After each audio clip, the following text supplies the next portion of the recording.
بسم اللہ الرحمن الرحیم۔ السلام علیکم ناظرین، جاوید چودھری صاحب کا کالم 2023 پاکستان کے تمام چھوٹے بڑے سب لوگوں کو پڑھنا، سننا اور اس پر عمل کرنا چاہیے۔ وہ لکھتے ہیں کہ اسداللہ غالب کے بارے میں اگر یہ کہا جائے اردو زبان نے آج تک اس سے بڑا شاعر پیدا نہیں کیا تو یہ غلط نہیں ہوگا، لیکن اردو کا یہ عظیم شاعر دلی کے کوچہ بلی مارا میں کرائے کے مکان میں رہتا تھا۔ شاعر بے انتہا بڑا تھا لیکن آمدنی صفر تھی۔ تمام تر گزر بسر امداد اور قرض پر تھی۔ آخری مغل بادشاہ بہادر شاہ ظفر تھوڑی بہت مدد کر دیتا تھا۔ وہ اور اس کی سرکار نہ رہی تو یہ ذمہ داری مختلف نوابوں، مہاجنوں اور دوستوں نے اٹھا لی۔ وہ سب مل کر 200-400 روپے بھجوا دیتے تھے اور اس سے غالب ولایتی شراب اور کباب کا بندوبست کر لیا کرتا تھا۔ مزاج کا بادشاہ تھا لہذا اخراجات شاہی تھے۔ لباس شاندار پہنتا تھا، دسترخوان وسیع تھا اور شراب اور جوئے کا رسیہ بھی تھا۔ چنانچہ پوری زندگی قسم و پرسی میں گزری۔ غالب کی زندگی کا کوئی دن ایسا نہیں گزرا جب اس نے کسی سے قرض نہ لیا ہو یا کسی نہ کسی مہاجن نے اس کے دروازے پر دستک نہ دی ہو۔ یہاں تک کہ 1857 کے بعد جب دلی فتح ہو گئی، مغل سلطنت ختم ہو گئی اور انگریز سرکار نے لال قلعے پر جھنڈا لہرا دیا تو غالب انگریزوں کا وظیفہ خوار بھی ہو گیا۔ غالب اسی حالت میں 15 فروری 1869 کو وفات پا گیا اور حضرت نظام الدین اولیاء رحمۃ اللہ علیہ کے مزار کے راستے میں مدفون ہو گیا۔ لیکن اس کے ذمہ قرض آج بھی واجب الادا ہیں۔ آج بھی جب اسداللہ غالب پر کوئی مضمون یا مقالہ لکھا جاتا ہے تو اس کے قرضوں کی تفصیل ضرور بیان کی جاتی ہے۔ غالب کی زندگی معاشی اہمیت کی بہت بڑی مثال ہے اور یہ مثال ثابت کرتی ہے پیسہ شاعری اور ادب سے بھی بڑی ضرورت ہوتا ہے، اور یہ اگر غالب کے پاس بھی نہ ہو تو وہ بھی بیچارگی کی مثال بن جاتا ہے۔ اور پاکستان اس وقت مجموعی طور پر غالب کی صورتحال سے گزر رہا ہے۔ ہم من حیث القوم 75 برس سے اسداللہ غالب جیسی زندگی گزار رہے ہیں اور فاقہ مستی کے تحت نیشن ہونے کا انتظار کرتے ہیں۔ ہم بے شک غالب کی طرح باصلاحیت ہیں۔ ہم دنیا کی پہلی مسلم اٹامک پاور ہیں۔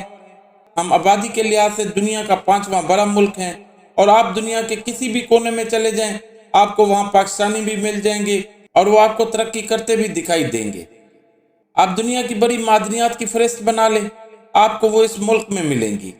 ہمارے ملک میں 1.5 گھنٹے کی فلائٹ کے فاصلہ پر ایک ہی وقت میں 50 ڈگری سینٹی گریڈ اور -50 ڈگری سینٹی گریڈ درجہ حرارت موجود ہوتے ہیں۔ سویلائزیشن بھی 9000 سال پرانی ہے۔ یوگا تک نے موہنجو داڑو میں جنم لیا تھا۔ دنیا کو نیلا رنگ ہم نے دیا تھا۔ دنیا کی نمک کی دوسری بڑی کان پاکستان میں ہے۔ دنیا میں صرف 10 ملک ہیں جن کے پاس تمام جغرافیائی اکائیاں موجود ہیں، اور پاکستان ان میں سے ایک ہے۔ یہ ملک ہر قسم کے حادثے میں بھی سروائیو کر جاتا ہے اور ملک کا ہر شخص اس سے محبت بھی کرتا ہے۔ یہ اسے پھلتا پھولتا بھی دیکھنا چاہتا ہے، لیکن یہ اس کے باوجود انتہائی قابل ترس صورتحال کا شکار ہے۔ کیوں؟ ہم نے کبھی اس حقیقت کا تجزیہ کیا نہیں کیا۔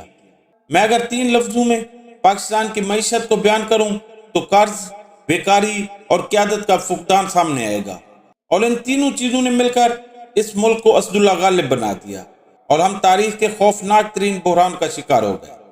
آپ آج یہ بات پلے باندھ لیں، ہم 2023 میں 2022 کو یاد کریں گے اور ایک لمبی آہ بھر کر یہ کہیں گے، واہ 2022 کتنا شاندار سال تھا۔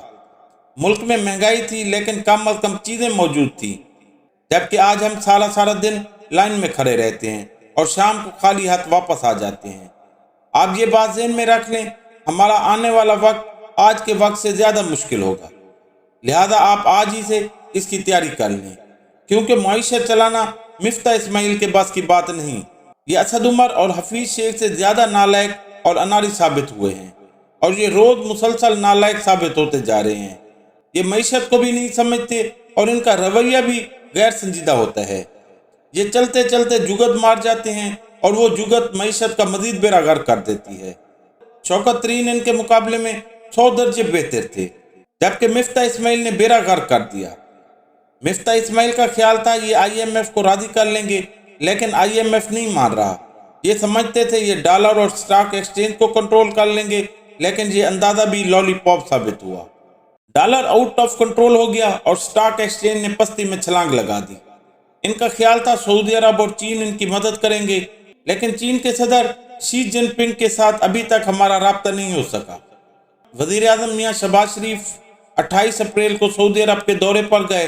सऊदी वली अहद ने इन्हें भी वो घड़ी, वो हार और वो अंगूठी देकर वापस भिजवाया जो उन्होंने इमरान खान को दी थी और जिसे इमरान खान ने बाद दुबई में फरोख्त कर दिया था। लिहाजा ये दौरा भी नाकाम रहा। हुकूमत को कतर से भी तवक्को थी।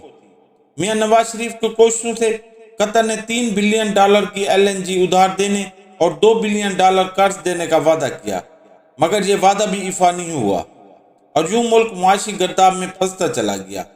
चुनाचे दुनिया में अगर फौरी तौर पर पेट्रोल सस्ता नहीं होता, पाकिस्तान के IMF के साथ मुज़ाकरात कामयाब नहीं होते और अगर चीन, कतर और सऊदी अरब हमारी मदद नहीं करते तो हुकूमत 2 महीनों में नया बजट पेश करने पर मजबूर हो जाएगी और पेट्रोल 300 रुपये लीटर, डॉलर 250 रुपये और स्टॉक एक्सचेंज 20,000 पॉइंट्स पर आ जाएगी और वजीर खजाना भी तब्दील हो जाएगा और महंगाई का सुनामी भी आ जाएगा और हुकूमत इससे निकलने के लिए बिजनेसमैन, सनतकारों और सरमायाकारों को मजीद टाइट भी कर देगी।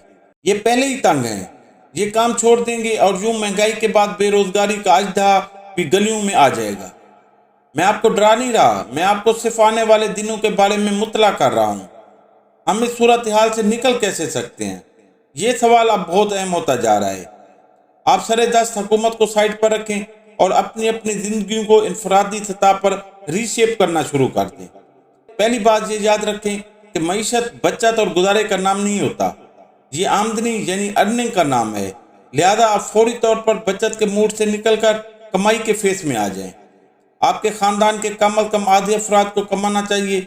आपके बच्चे अगर तालीम हासिल कर रहे हैं या छोटे हैं तो भी इन्हें कमाना चाहिए।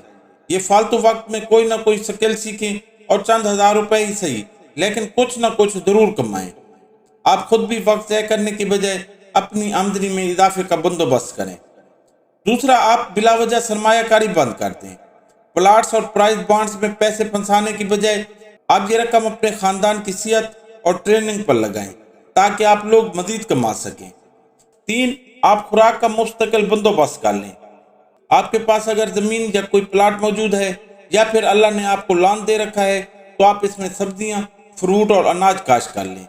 इससे आपका किचन खुद मुख्तार हो जाएगा। आप मुर्गियां, बकरियां और गाय भी ज़रूर पालें। आप अगर ये काम अकेले नहीं कर सकते तो 3-4 हमसाए मिलकर कर लें। इससे आपका मुआशी बोझ कम हो जाएगा। 4 गाड़ियां बिलावजह चलाना बंद कर दें। अल्लाह ने आपको बहुत कुछ दिया होगा। आप 1000 रुपये लीटर पेट्रोल भी खरीद सकते हो, लेकिन आने वाले दिनों में पेट्रोल की कीमत इतनी अहम नहीं होगी जितना अहम पेट्रोल होगा।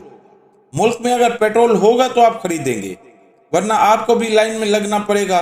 चुनाचे आप पेट्रोल की बचत को आज से आदत बना लें। आप नफसियाती प्रेशर से बच जाएंगे।